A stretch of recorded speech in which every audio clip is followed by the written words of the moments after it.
أغيلاس القادة، نعم غيلاس. خبير مالي. أهلا أغيلاس. اهلا جميع. بون سي سا بو فوز راسيوري راديو ام كاع عندنا مشكل في لا كونيكسيون. On n'est pas seul, ça va. الانترنت Parce que le live ينقطع وما رانيش نشوف لي كومونتير تاع الناس، دونك فهمت انه كاين مشكل في لو لايف. سي دوماج. واش راك أغيلاس؟ Ça va très bien, Thomas, vous allez bien? Ça va, alhamdoulilah, très bien. Alhamdoulilah. Bon, le sujet d'aujourd'hui, Arilas. Oui. حضرت فيك باش تقول له سالي بونجور. خذ بالي غزاتي فيها باش نبدا. بون جو بو أغيلاس، موضوع اليوم موضوع ارتفاع الأسعار، لا فلومبي دي بري في المواد الغذائية، المواد الكهرومنزلية والسمك كيما على بالنا كاع. كاين مشكل انه كاين تجار يضاربوا في الاسعار. في رايك كيفاش نقدروا نحاربوا هاد الظاهره هذه؟ Alors, هاد الظاهرة شوفي نحبوا ولا نكرهوا. Je pensais qu'on allait parler de l'inflation, mais c'est bien qu'on commence par ça. C'est la problématique du ministère du commerce, وزارة التجارة، لأنه شوفي في l'économie في الاقتصاد هي ce qu'on appelle la chaîne de valeur économique. La chaîne de valeur économique وشنو هي tous les procédés, toutes les procédures اللي تجوز منها l'entreprise باش توفر المنتوج تاعها للمستهلك. داكور. في هذا المسار الاقتصادي je vais donner un exemple très simple تاع une chaîne de valeur. Par exemple une entreprise qui produit des meubles. Elle va chercher le bois, elle va s'approvisionner en bois. Elle va faire des recherches, elle va la demande à le marché, elle va transformer le bois. Avec le bois, elle va faire des meubles. Elle va transporter les meubles pour les mettre à disposition تاع المستهلك باش المستهلك يشريهم ويستعملهم في بيته. فهمتي؟ القيمة المضافة, la valeur ajoutée sur ce processus là, sur cette chaîne de valeur, elle est مجانب elle est في l'entreprise. C'est tout ce qui la recherche et développement, l'approvisionnement, l'achat, la transformation du bois en donc la création de la valeur ajoutée تكون عند elle est inhérente à l'entreprise, oui, ça c'est compris. ومن بعد انت وتشوف بلي الشركه هذه كي تبيع المنتوج تاعها تدي 30% 40% 50% تاع لا مارش pour qu'elle se rémunère sur la prestation تاعها. ودان اوت كوتي تشوف ان غروسيست ولا ان فوندور تاع لي موبل يشري الموبل بمليون يعاود يبيعو ب2 ملايين. دونك يدي 100% تاع قيمه مضافه, يدي 100% باردون تاع لا مارج sur المنتوج هذاك, alors que 0% de valeur ajoutée. Voilà, la seule valeur ajoutée qu'il apporte, c'est qu'il يبيع لك le truc هذاك à côté, à proximité على وين تسكن. Ce qui s'appelle la revente en l'état. Exactement. Voilà. Ce qui est pas normal في الجزائر, c'est qu'il y a بزاف ناس اللي هما التجار, de simples تجار, ils font juste acheter et revendre de la revente en état. Donc ils n'apportent concrètement presque pas de valeur ajoutée à l'économie algérienne. تلقاهم يديو لا مارج كثر من الشركه اللي خدمت هذاك المنتوج, ce qui n'est pas normal. Et là, c'est le rôle de وزارة التجارة. C'est là où le ministère du commerce doit intervenir pour réguler, pour dire à ces commerçants-là, pour calculer, pour dire qu'ils ne peuvent pas prendre plus de marge qu'un producteur, qui doivent plafonner les marges que prend un revendeur en état. Donc هذه العملية كامل تذبذب يعني الاقتصاد الجزائري, parce que ce qu'il faut savoir c'est que la valeur ajoutée va contribuer au produit intérieur brut du pays au final, genre en somme. Donc du coup qui ça تذبذب يعني ça تذبذب في le PIB complètement, c'est ce que tu veux dire. Il faut rajouter que l'OCDE, elle considère que la revente en état, elle appelle ça, on considère ça comme une activité à faible valeur ajoutée. Oui. Et selon les normes de l'OCDE, les normes mondiales, une activité à faible valeur ajoutée, la marge l'ITDH ne doit pas dépasser 15%. Oui. C'est entre 5 et 15%. Oui. Le problème, c'est que وزارة التجارة n'a pas les ressources humaines et n'a pas l'autorité nécessaire pour faire appliquer des marges de 5 à 15% pour les revendeurs en état en Algérie. Qui prennent 100% de marge et qui ne sont pas prêts à abandonner ça. وشكون ينضر au final, c'est le consommateur final, c'est الشعب الجزائري. والقدرة الشرائية تزيد تنهار. Voilà. On va parler aussi, Rilas, vu que tu avais commencé par prononcer ce mot inflation, on va parler de ça. Est-ce qu'il s'agit d'une poursuite, d'une dévaluation du dinar qui est dessinée depuis ces dernières années, qui a le but pour gonfler en fait les recettes fiscales pétrolières par effet de change? Écoute, je pense pas que ce soit ça le but premier.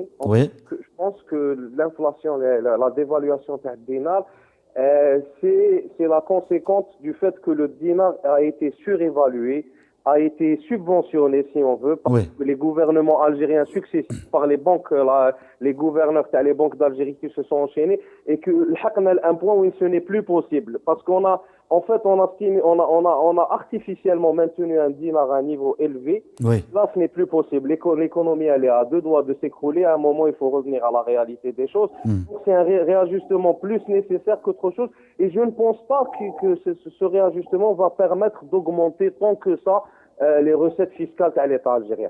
Donc, si vous avez juste 2 minutes pour que je vous explique Bien sûr, Bien sûr, Rélas. Arilas. Radio 1.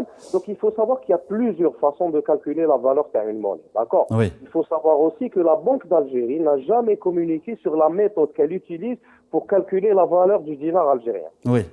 On sait juste vite fait qu'ils utilisent un différentiel d'inflation entre le dinar et la monnaie, la contrepartie, la monnaie externe, la devise, que ce soit l'euro, que ce soit le dollar. Dollar, oui. Là, on utilise le niveau de la demande de la monnaie hadik par rapport à une autre monnaie étrangère, par la monnaie tana par rapport à la monnaie étrangère. Mais la méthode exacte, la formule de calcul, on l'a pas. La Banque d'Algérie n'a jamais communiqué dessus.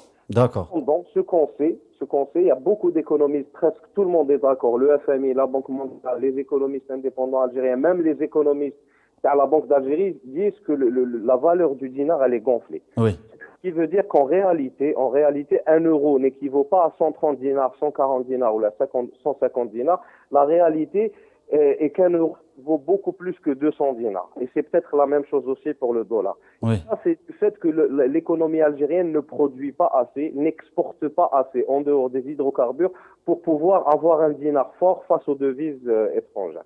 Donc, pour revenir à l'inflation rapidement, on va faire un petit truc méthodique. Il y a 3 types d'inflation. Il ne faut pas se perdre, il ne faut pas s'éparpiller. Il faut garder en tête qu'il y a principalement 3 types d'inflation. Il y a l'inflation par la demande.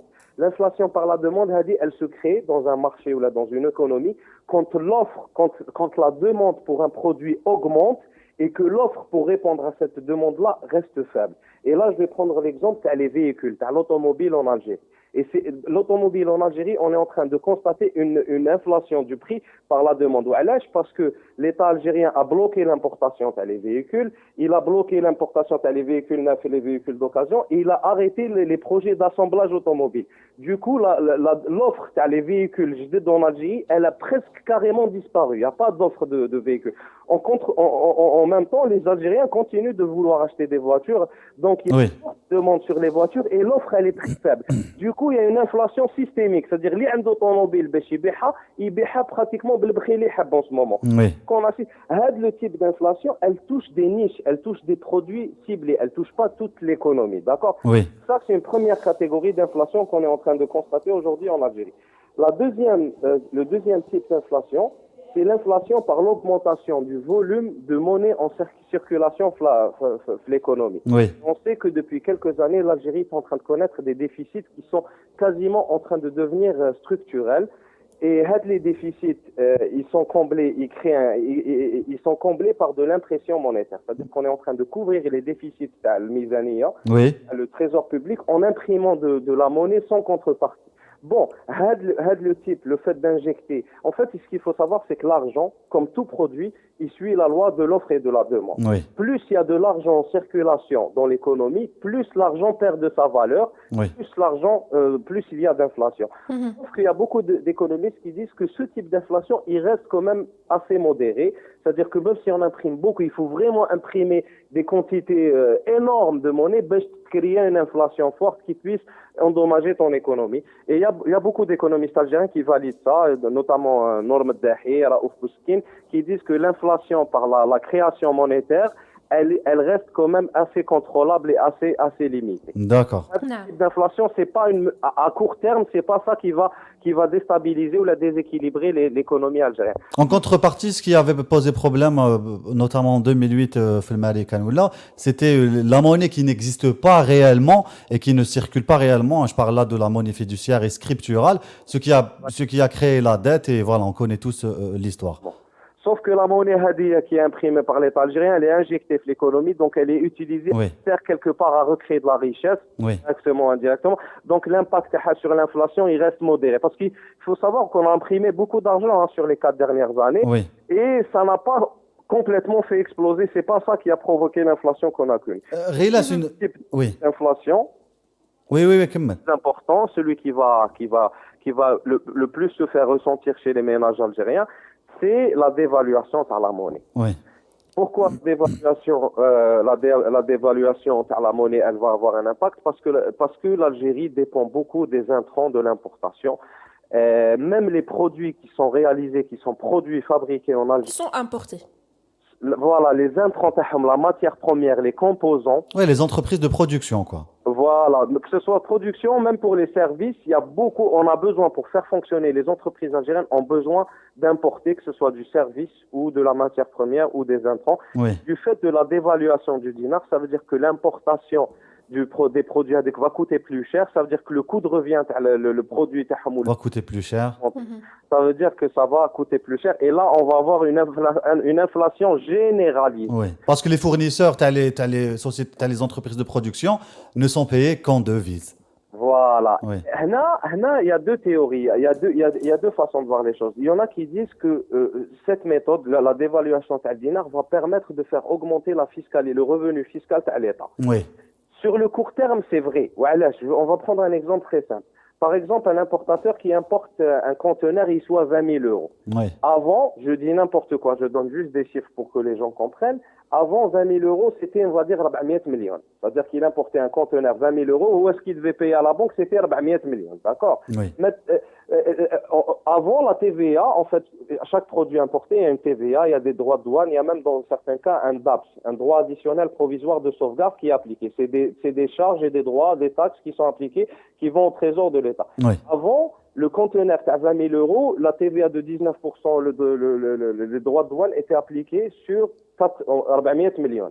Maintenant, avec la dévaluation de dinar, que le conteneur qui coûte toujours 20 000 euros, mais en dinar algérien va nous coûter, au lieu de 400 millions, il va coûter 600 millions. Ça veut dire que le montant à la TVA, le montant à l'État, il va grossir, oui. Voilà, donc normalement, le revenu fiscal que va percevoir l'État sur les importations va augmenter.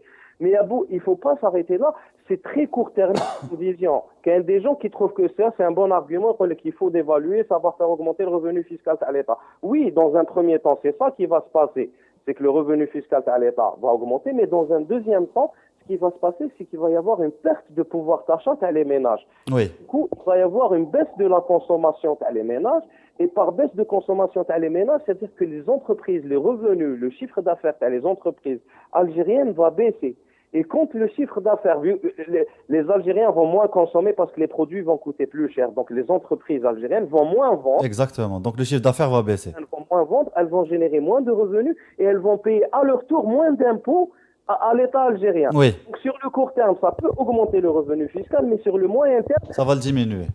C'est assez conséquemment le revenu fiscal algérien et même voir la croissance économique de l'Algérie. Oui. C'est une mesure très très sensible auquel il faut faire très attention. Moi, mon avis sur le sujet, c'est qu'il faut absolument à un moment ou à un autre dévaluer le dinar, mais il faut le faire graduellement de sorte à ne pas faire mal aux consommateurs algériens. Et il faut aussi, en contrepartie de ça, essayer de chercher des leviers pour faire augmenter le revenu des ménages algériens pour qu'ils puissent continuer à consommer, qu'ils ne perdent pas le pouvoir d'achat qui va se traduire par une baisse de la croissance et une baisse de revenu fiscal pour l'État à l'avenir. J'avais une autre question, mais خلاص on a trop tardé. Merci Ghilas على هذه المعلومات. Merci, je vous souhaite une bonne journée. Merci. Merci.